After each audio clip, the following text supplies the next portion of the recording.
From the Weston A. Price Foundation, welcome to the Wise Traditions podcast for wise traditions in food, farming, and the healing arts. We are your source for scientific knowledge and traditional wisdom to help you achieve optimal health. And now here is our host and producer, Hilda Gore. Hey, Hilda here. How can real food help our bodies heal? What joys are found in farming? And is the best pharmacy on the planet really found in the space between our two ears? This is episode 416, and we have 6 guests today. Hilary Boynton, Tania Teschke, Fallon Morell, Jessie Straight, Robin Shirley, and Navin Hettiarachchi.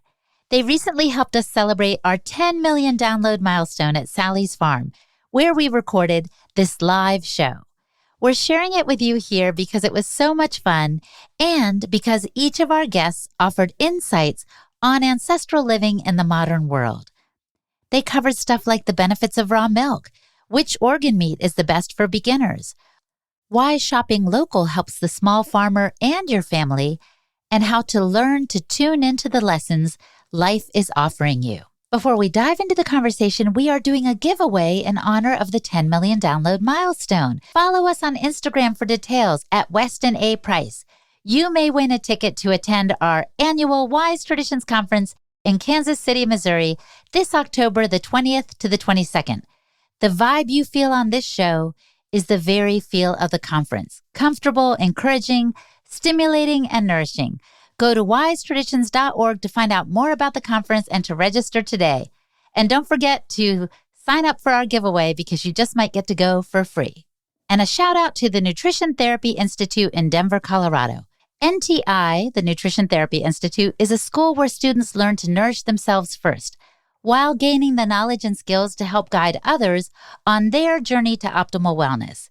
NTI's Nutrition Therapist Master Certification Program entails 13 courses that include a comprehensive, science-based curriculum that doesn't pander to conventional, mainstream dogmas.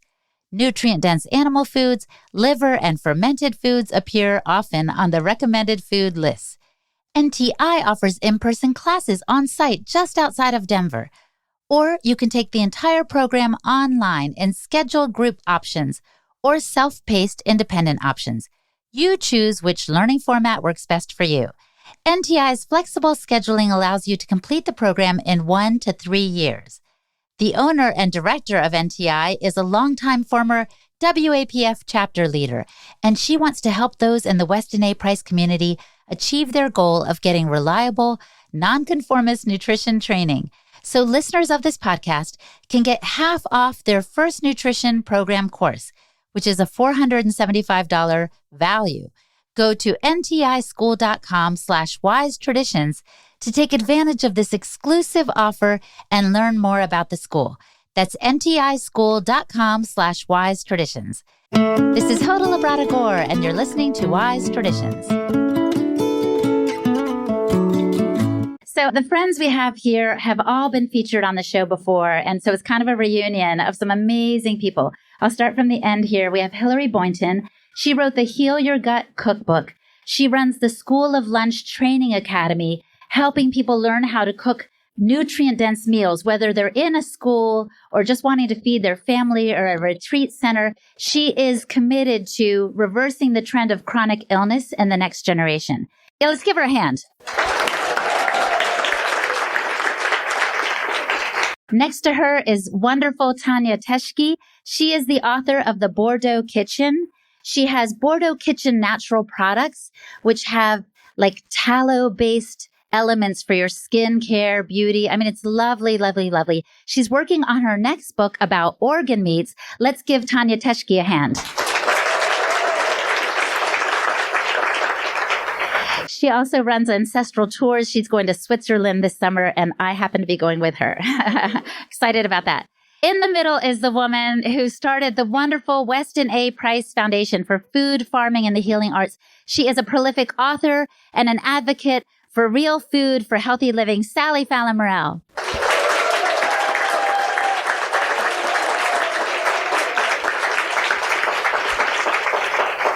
I feel like I'm going to cry again. I'm not kidding you guys. Every week, whenever we meet, And I interview her for the podcast and I say, welcome to Wise Traditions, Sally. And she says, Hilda, it's so good to be back again. Thank you. And I'm like, you're thanking me? I'm like, you're thanking me? Like, what a privilege. I feel so mentored and honored to know this beautiful woman who embodies what it's like to be a strong woman who understands what healing is all about. So thank you. Thank you, Sally, so much. Okay. Moving on. She doesn't like to be too mushy. Okay. Which I appreciate too. Okay. In the middle here is Jesse Straight from Whiffle Tree Farms. Jesse was one of the first folks I interviewed for the podcast when I needed a farmer. I was like, this guy is local. You guys, I recorded the interview with him. I got home to play it back and it was like, I was like, oh my gosh, how embarrassing. I have to do it again. But this man did not flinch. We did it again. And I'm so thankful for what he's doing. He's here with a couple of his sons. He's got 8 kids and he runs a beautiful farm in Warrenton, Virginia. Give a hand to Jesse Straight.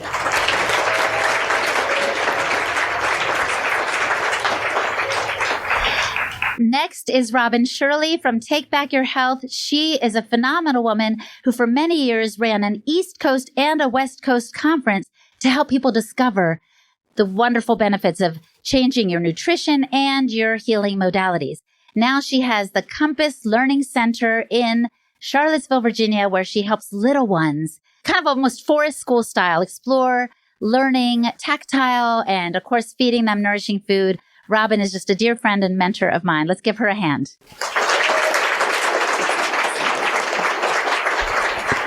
Navin Hettiarachchi. I love him so much. He, if you might remember, a podcast that we released around Christmas time, there was a man I interviewed who kept saying, every day is Christmas. Every day is Christmas. That's Navin. Yes. He has been a trainer to pro athletes, and he has also helped the sickest among us. He takes cases of people who are so sick and have no recourse and who have often been given a terminal diagnosis, and he helps them find hope and healing in amazing ways. Let's give a hand to Navin Hettiarachchi.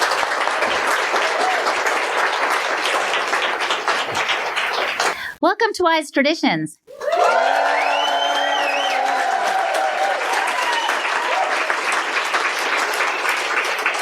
This is a very special podcast. We are celebrating 10 million downloads. And in so doing, we realized, oh my goodness, we haven't done an episode on food, farming, and the healing arts, all 3.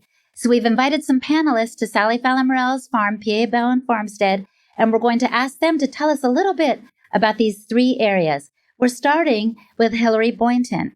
Hilary, I wanted to ask you, what was the health crisis that precipitated your getting into real food for healing? Okay, so I was the teenager who fell for the fat-free craze in the 90s. As you know, propaganda is pervasive and children are very impressionable. And I was one of those kids, and it was about 10 years that I really stuck to that dogma. And senior year in high school, I had stress fractures in both my femur bones and both my tibias. No one thought about diet. I was a soccer player. And then I went on eating this way, thinking that I had all the answers. And it wasn't until my mid-20s when all of a sudden I was a young newlywed and got pregnant and then had a miscarriage right away. And that went on for 3 years, infertility, and 4 miscarriages over those 3 years. And that was a very heartbreaking time for me. And I really started to question, why is my body not working? What's broken? Why at age 26 can I not hold a baby? But still, nobody was really recommending a dietary change or looking at my diet. And so I went on and ended up, long story short, went through fertility treatments, ended up with triplets, had 3 years of infertility, 3 babies. I was like, woohoo! And then boom, boom, 2 more babies. Surprise, surprise. All of a sudden had 5 kids under 4. Overly blessed. And it really was my 4th baby who at 2 months old was all of a sudden covered in eczema head to toe. And that I was already an overwhelmed, stressed mom. I started to wake up to organic, but it was still, if it said organic, then it was fine. If it was pirate booty, whatever, as long as it was organic, then it was okay. So I ironically was trying to change the school lunches in my town, and I got introduced to this woman who had healed her son of asthma with raw milk. And she was telling me about this Weston Price Foundation, and I should try raw milk for my child. And I had never heard of raw milk. But I was so desperate at this point. I was like, I will try anything. I was sick of Zyrtec twice a day and steroid cream that I knew in my heart as a mama that was a Band-Aid and that was not getting to the root cause. So I put him on raw milk and cod liver oil, and he was healed within 2 months, maybe less. I can't really remember. It was so long ago, but it was fast. And my eyes were completely opened. And then thankfully, Sally was speaking shortly thereafter, and I attended her lecture. And I remember sitting there just jaw-dropping, kind of thinking, oh my gosh, I have been duped my whole life. Like everything just started to click into place, and it all made perfect sense. And I left her lecture, and there were the Amish all spread out with their raw milk and raw cheese and their pastured eggs and beautiful grass-fed beef. And I was like, oh my gosh, the Amish are here. And they, like Hilda, they were like, when she went to Africa, they were like, we need someone to run a co-op in Massachusetts. And I'm like, I'm your girl. I'm your girl. I was like in fully. So for 6 years, I ran a co-op out of my home in Massachusetts because I really wanted people to have access to these beautiful nutrient-dense foods that are so healing. So that was really my impetus for change. And as soon as my eyes were opened, I was just like full steam ahead. And why are you so passionate about helping the next generation? Good question. So I really believe that at this point in humanity that we don't have a choice, that we need to find a new way forward. Well, really an old way, but return to those old ways. And my journey didn't end with eczema. Our healing journey, I had a child with epilepsy. I had several children with speech delays. I had a husband who was diagnosed with throat cancer. My father had Alzheimer's. So it was a long, very challenging, very stressful and exhausting time. And I don't wish that on anybody. And it's a very unpleasant way to live. There's not a lot of joy when you're chasing health. And I often say we spend all of our time and all of our money chasing health. And so the way that I saw that I could make a difference was to feed children, not only my own children, but as many children as I can, because we know that children are our most precious resource. And the opportunity, so I stepped into the work of feeding children at school where my kids were attending school and became the lunch lady. But the opportunity to change the trajectory of health for a child when you start to feed them this way, these nourishing ways at age 4 or 5 years old, and you have them through high school is huge. We have their stomachs for 6 hours a day. We're feeding them 30% of their meals, and we're sourcing locally, and we're bringing farmers in. We're bringing the parents in. So it's this really beautiful opportunity, and we're in our 6th year. I can tell you wholeheartedly that this is possible, that we can do this at all schools, in all homes. And so I really just am on a mission to spread this word. I'm forever grateful for the foundation for changing my life and hopefully the lives of many, many people, as many as possible. Thank you, Hilary. Let's give her a hand.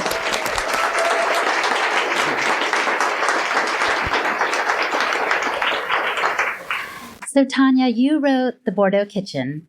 I'm curious what the French know about food that we don't know. Okay, well, just to give you a little background, we lived in Bordeaux for 3 years. My husband is with the State Department. He's here today, totally standing there.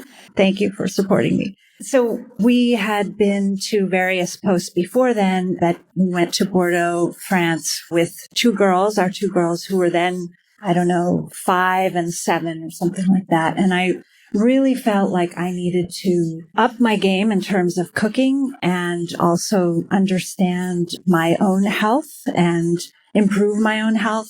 And I came to know the ancestral health world as I did some research and listening to podcasts, and eventually came across Hilda's Wise Traditions. But so what I learned while I was there, chasing winemakers in the field, asking them questions about how they make wine, and because in Bordeaux, everyone makes wine, and everyone in France, not everyone, but so many people know how to cook. And we all know this intuitively, but we kind of forget it in our fast-paced world, that it means so much to just slow down and take the time to enjoy a meal around the table with family and friends, meal and wine. And so the French do this very well as sort of this is the normal course of events for them. And I just found that to be, in addition to seasonal eating, they shop open air markets once or twice a week. It's kind of a lovely tradition, and eating at the grandmother's house every week. So that's something that I really picked up. And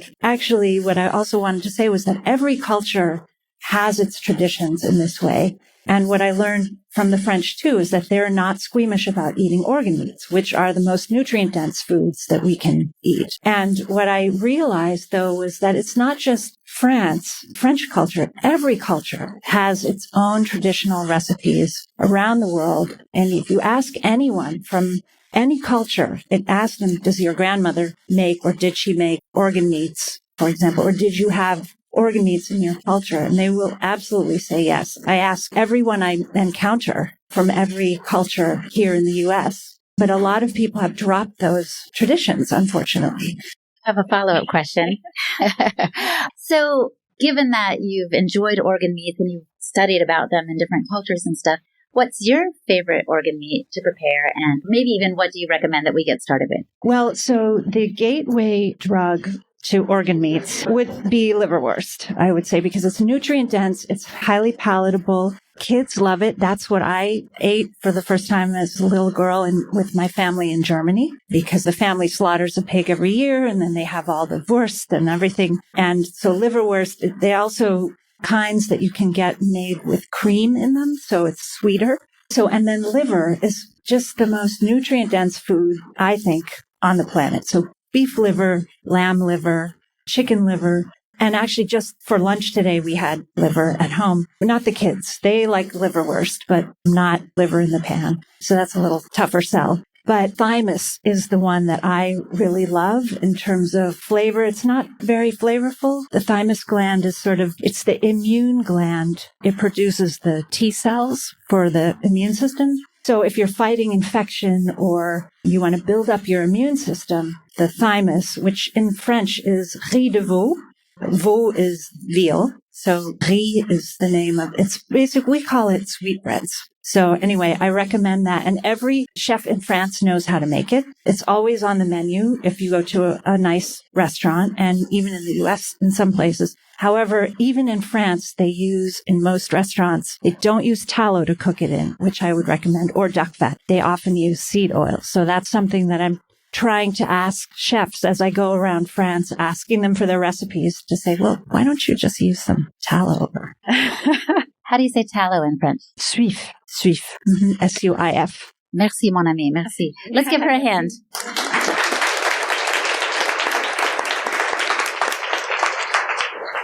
So, Sally, you were an advocate for living and eating more ancestrally before you got into farming. And you've been doing farming now for 14 years on this spot, right? What do you wish that more people knew about farming? Thank you, Hilda. First, there's something I just want to make sure everyone has talked to Jeffrey or knows he's back there. Sweetheart, are you there? So Jeffrey Morell is my husband, and I can't take credit for the vision that created this farm. He has spent the last 14 years clearing, making silvopastures. He's built 3 miles of roads on the farm, so all in his 80s and 90s. Okay, now what was that question? I wish more people knew about farming. Farming is very hard work, and it's also expensive.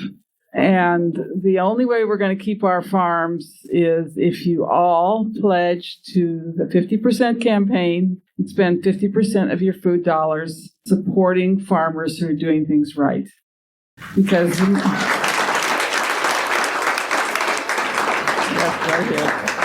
because mostly they're losing money. They either need to get started, you either need to have a lot of ready labor, like 8 children, or interns, like Joel has. He figured this out. Just be this scintillating personality, or you need some kind of income to make it work. And my family in California is in wine, and it took my dad about 30 years to make his winery profitable. And I just remember him saying, when am I going to stop putting money in this thing? And it took 30 years. So it takes time, and you just need the support of people buying your product. And why should people bother? I mean, what difference does it make to us? Why don't we just shop at Costco? Yeah, right. That's not what I think we should do, but I'm just tossing it out. Yeah. Well, first of all, a lot of the things that make us healthy, you cannot get at Costco. You can't get raw milk, for one thing. You can't get lard. You can't get grass-fed butter. To me, commercial pork is about the most disgusting thing you could eat. You can't get naturally raised pork. So you just can't get those things. And the people who do food in this country, I always say that our food policy is run by people who use non-dairy creamer. So you just can't expect them. They just don't understand, they just don't understand. And I really had to laugh. Jeffrey and I went to a meeting. We were being kind of harassed about some of the things we were doing here. And we went to this meeting to kind of hear what they were saying. And the guy running the meeting, he said, I just had to go out and get some fresh creamer. I just couldn't believe it. So, yeah, you see what I mean? That's what's important. Make sure the creamer is fresh. So. They just don't understand. There's not a chemical they don't like. They're propagandized by the industry. They truly believe that if we had small farms, we would starve. While everyone was moaning about the State Department and the McCarthy hearings and everything about the communists in the State Department, where they really were going was the Department of Agriculture. And Marx's vision was animals as units of production, the industrialization of agriculture. That's Marxist policy. And that's what our agriculture department believes in. They wouldn't realize it was Marxist Communist Party, but I mean, look at our dairy farmers. They are not allowed to sell to the public. I mean, even in Russia, you can sell to the public. So it's just all backwards. And the only way this will change because what we have going on is what I've often said, the natural selection of the wise and people who continue to eat these industrial products and the industrial seed oils and the industrial sweeteners and all this processed food. Eventually, and it sounds cruel, but this is how nature works. They will die out. So we don't want that to happen. We want as many people to survive this very trying time as possible. Thank you so much, Sally.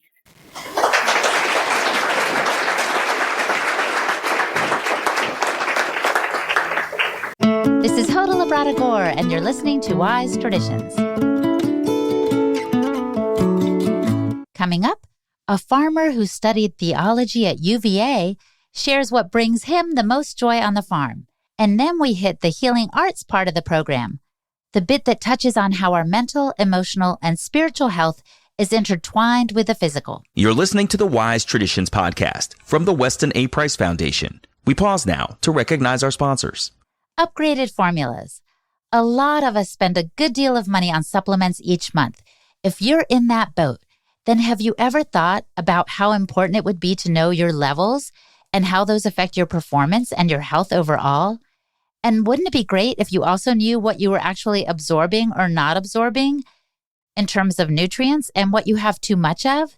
Well, now there's a way to accurately test all of that. I'm talking about Upgraded Formulas, Upgraded Hair Test Kit, and Consultation, which helps you identify and vanquish hidden deficiencies that affect thyroid function, adrenal health, and much more. Upgraded Formulas also makes and sells minerals that absorb really, really easily to help you address any problems. It's a super simple and effective way to get a handle on what's going on in your body. You just send in your hair sample and make an appointment with a consultant to review the lab results. So check out the test and consultation process at upgradedformulas.com and save 20% on your first purchase with the code WISE at checkout. That's upgradedformulas.com and the code word WISE. And a quick shout out to Optimal Carnivore. Organ meats are some of the most nutrient-dense foods on the planet. This is awesome. But realistically, it's sometimes hard for folks to source high-quality organ meat and to understand how to prepare it well. So the founders of Optimal Carnivore started sourcing 100% grass-fed organ meats from New Zealand, freeze-drying the organs and encapsulating them into convenient bovine gelatin capsules. They've created a variety of products, including a unique blend of 9 different organs in their grass-fed organ complex, a powerful combination including beef liver, brain, thymus, heart, kidney, spleen, pancreas, lung, and gallbladder. It's a real nose-to-tail solution because each organ contains its own unique benefits and nutritional profile and provides a large range of nutrients that supports all of the major organs and glands. And it's perfect for people who are traveling or still trying to develop an appreciation for organ meats. Plus, Optimal Carnivore plants 1 tree for every product sold, which helps the environment. So go to amazon.com/optimalcarnivore and place your order today. They have a grass-fed organ complex, a grass-fed bone marrow, a grass-fed liver product, bone and joint restore, and brain nourish. And use the code Weston10 to save 10% on all products. That's amazon.com/optimalcarnivore and the code Weston10. This is Hoda Labrada Gore, and you're listening to Wise Traditions. Like we're a part of Team Humanity. Have you heard Alan Savory use that phrase? I love it so much. So Team Humanity on this lifeboat of nutritional, healthy living. Okay. Jesse, so I know you went to UVA. You got a degree in theology. How did you end up switching to farming, or is it the same thing? Yeah.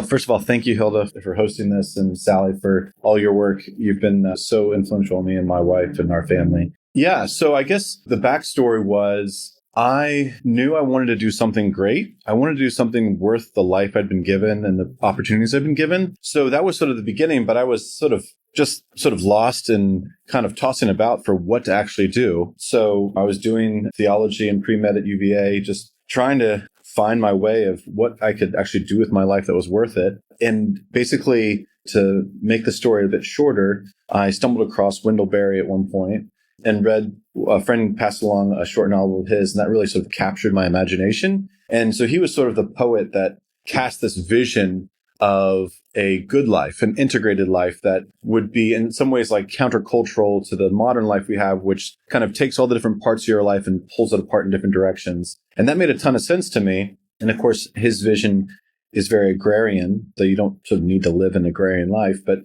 that's his vision. And that captured my imagination. And from there, I then came across Joel Salatin. And so Joel was a bit of the sort of nuts and bolts mentor to me.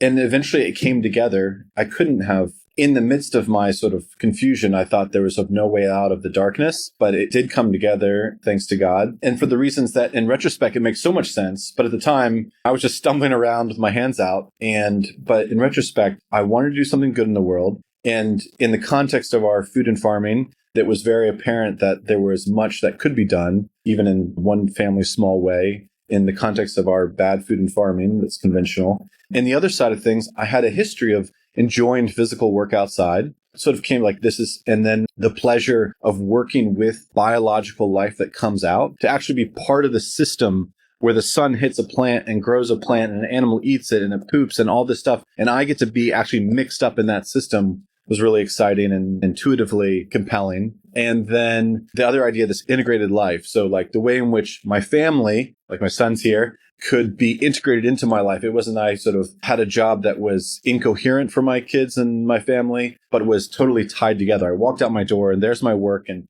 here's my family with me. That was also very compelling. Again, part of that sort of whole like Wendell Berry vision of an integrated life. And then also I had a history of sort of being an entrepreneur. So the idea of like having my own business was really fun. I like that idea. So I think those four things, doing a little bit of good, the physical work outside, the integrated life, and sort of having my own business were, in retrospect, like, oh, of course that makes sense. But at the time, I was totally lost. But that's kind of how it came about. And so it sounds like a lot of it brings you pleasure. What would you say brings you the most joy on the farm? Yeah. So there's a lot of things that do. But I think the thing that brings me the most joy, if I were to sort of like set a scene for you, would be imagine a day like today, like a beautiful spring day. Sun is shining, cool breeze is blowing, the grass is lush, the cattle are fat and slick, and munching on that beautiful lush pasture that maybe my sons and I just moved them to. And I can look back and I can see where the cattle were even 4-6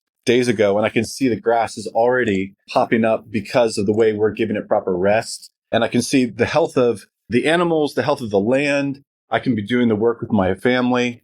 And then I know that I'm providing some of the best food. So all those things would be like, that would be the perfect moment or the perfect day to be a part of that. And like I said before, the really special privilege to have my actual work be such that I'm playing a role in the coming forth of life. The sun will shine, things will grow, animals will eat, but I actually get to play a role in choreographing that to its fittest expression. So getting to play a role in that is really special. And these are forces that are way beyond my control.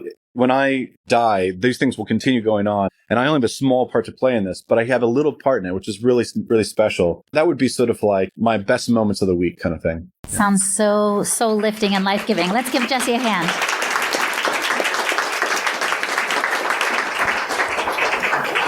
So you see, we've done food with Hilary and Tanya, farming with Sally and Jessie, and now we're moving to the healing arts. So Robin, I wanted to ask you about the intersection of physical health and mental, emotional, even spiritual health. I'm so glad you asked me this question. I think everyone in their life experiences a moment where you're experiencing so much pain that you have to ask the question, why is this happening? And why is this so painful? How am I going to get out of this spot that I'm in? And what can I do? Like, what am I supposed to do? What am I going to do today, tomorrow, the next day to get to a different spot? Because this is really, really painful. And for me, that moment came when I was 11 years old and I was diagnosed with systemic juvenile idiopathic arthritis. And I was in so much pain, it was debilitating and it kept me in bed, kept me from leaving the house. And if you are curious enough, if you're quiet enough and you listen to what happens after you ask those questions, you will get nudges and you'll get messages. And you have basically opened the door to your soul. If you listen to those messages and the nudges, you might then come to a place where you feel brave enough to ask another set of questions. What do I need my life to look like? What do I want my life to look like for it to be worth it? Worth all of this pain? Am I brave enough to move towards that? Even if I can't do what I thought I was going to do with my life, well, can I rethink this? Can I do something else that will also make me happy? And then if you can listen, and if you're brave enough, you start to get into a communication with your soul and your spirit. And once you reconnect those wires between your physical and your spiritual, personally, I think that the spiritual journey, it's like a tidal wave or a domino effect, and it's inevitable. It's impossible to ignore. You can't get to a spot where life is too painful and you want it to be better, and the spiritual journey doesn't follow, I don't think, if you open that doorway through those questions. So that was how it happened for me. And I think that at this point, I've come to a spot with my spiritual beliefs where I understand, I remember who I was, why I'm here, what I'm here for, why it's painful, the lessons, the silver lining, the beauty that comes in waves when you're not expecting it. And I can understand how eternal life is and how fleeting this moment is. So the pain isn't really my focus. It isn't the thing I'm trying to avoid anymore. It's not the thing I'm trying to get away from. For me, that was how the spiritual journey evolved. The longer we do this podcast, the more we have conversations like these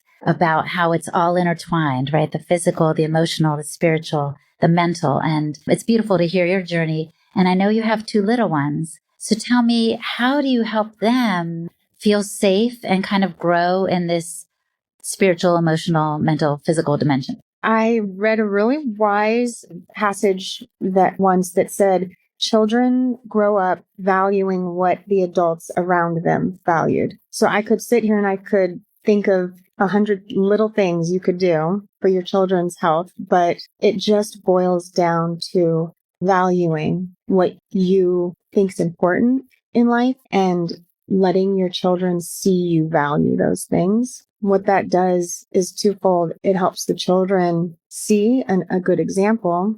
It also holds you accountable as well. It benefits you because if you're waking up every morning and believing the best thing I can do for my kids today is to value what I believe is important in this life, then every day you're asking yourself, what can I do in this moment to realign with what's important to me? Self-care, taking care of the home, taking care of your finances, security for the family, taking care of the land, community, reconnecting with people. If those are the things you value and that's the way you live your life, then your children will grow up and they will model that behavior as well. And they will carry on those values, I think. Yes. Thank you so much, Robin.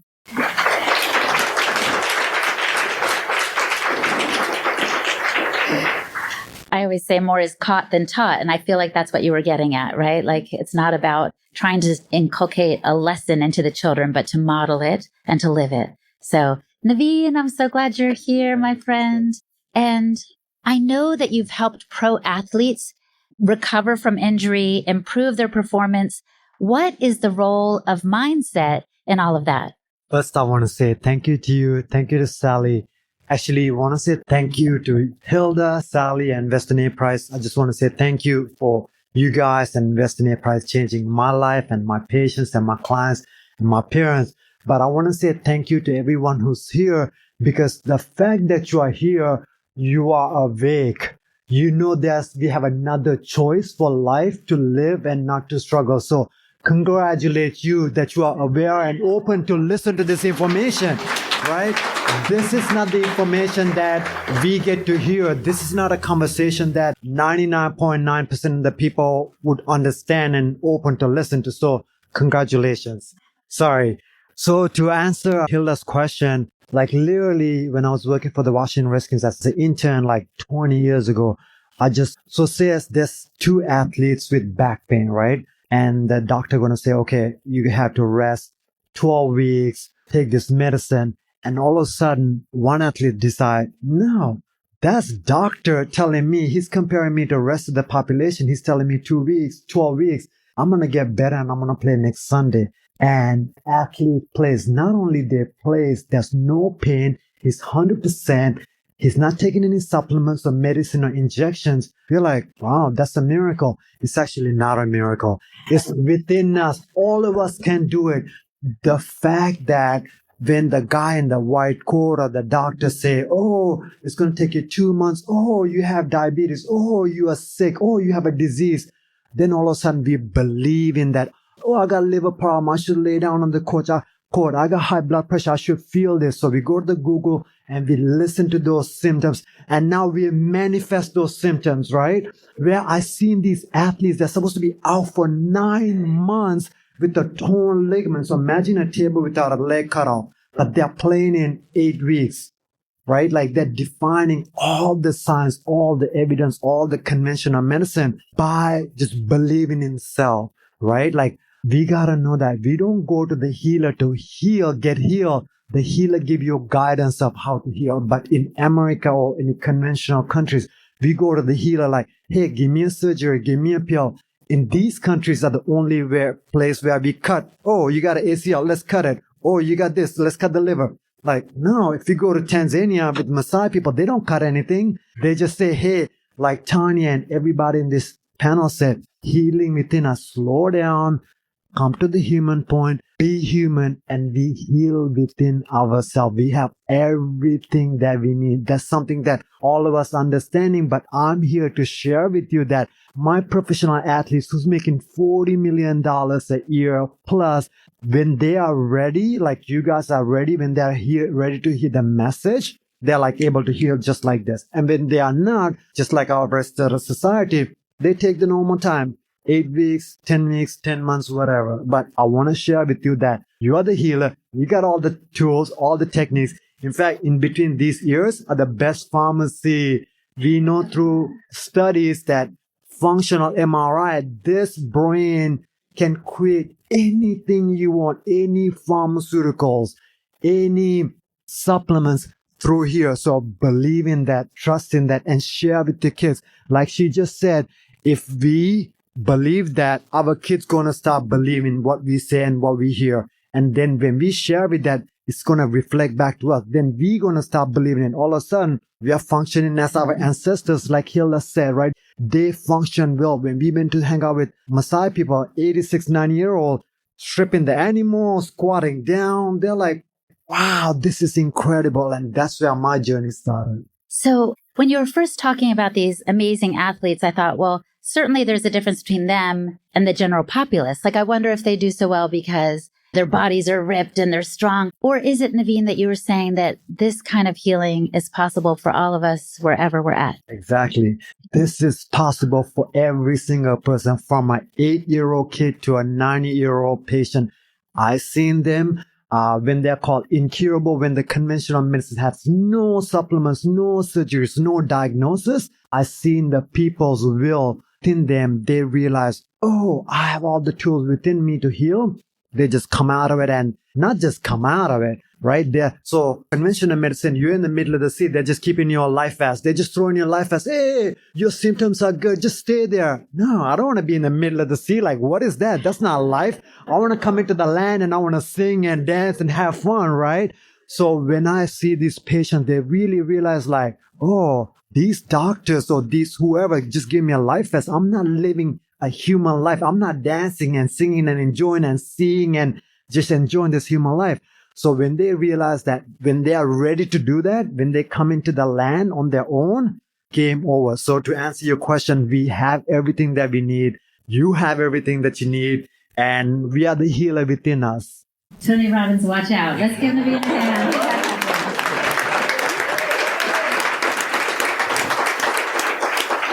So as you know, I like to end the show by posing the question I like to pose at the end. If the listener could do one thing to improve their health, what should they do? I like to ask that because I love for people to walk away with an actionable tip. So we'll go down the line and then we'll go for the toast. We'll start with you, Hilary. If the listener could do one thing to improve their health, what would you recommend that they do?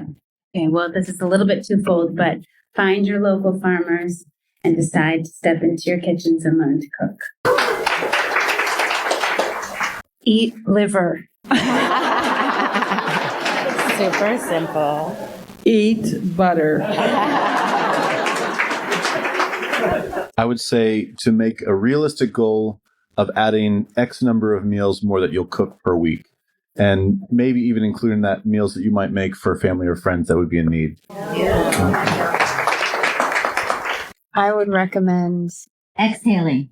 I would say the healing starts within you and nobody else outside. Not your doctor, not your husband, not your wife, not your parents. It's you. It's all you. Bring it in you and exhale. Thank you. Let's give our panelists a round of applause.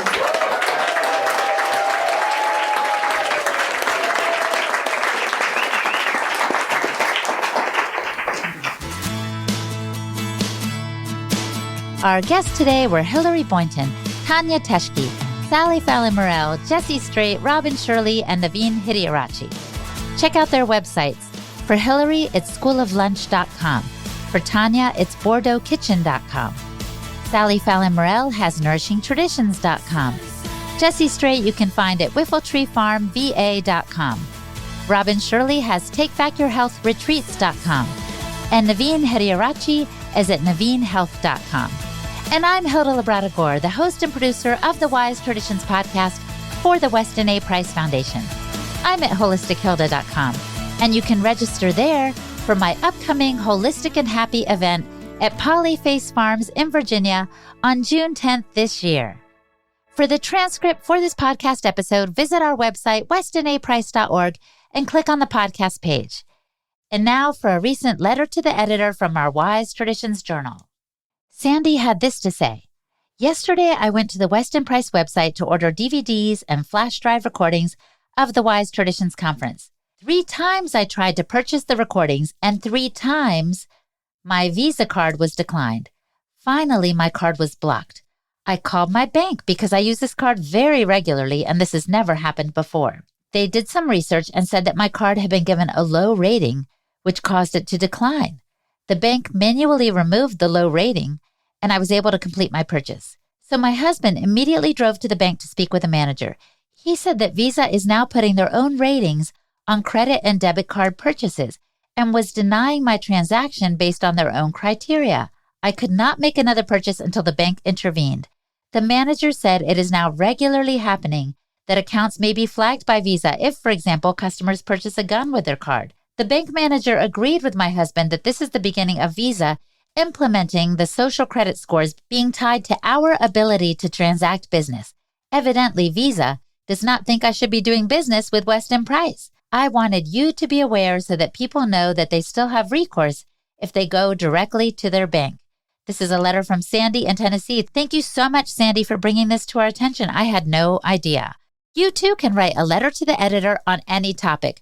What the podcast means to you, what you enjoyed of a recent chapter gathering in your locale, or something that you also want to bring to our attention that's happening in the wide, wide world. Just email us at info@westonaprice.org and put letter to the editor in the subject line, and your letter may appear in an upcoming journal. As you know, all members get journals quarterly. You can become a member too by going to westinaprice.org and clicking on the Join Now button and join at the discounted price of only $30 a year by using the code POD10. And that's it, my friend. Thank you so much for listening. Stay well and keep your feet on the ground and your face to the sun. On behalf of the Weston A. Price Foundation, thanks for listening. We have many free resources to support you on your health journey. Visit westinaprice.org to find podcasts, articles, videos, and more. You can also find a local chapter near you for help in finding sources of great food. We invite you to support the Foundation's mission of education, research, and activism by becoming a member. Thanks again, and take care. Wise Traditions is a project of the Weston A. Price Foundation for wise traditions in food, farming, and the healing arts. The content on this podcast is provided for informational purposes only and is not intended to substitute for the advice provided by your doctor or other healthcare professional. It is not intended to be, nor does it constitute healthcare or medical advice.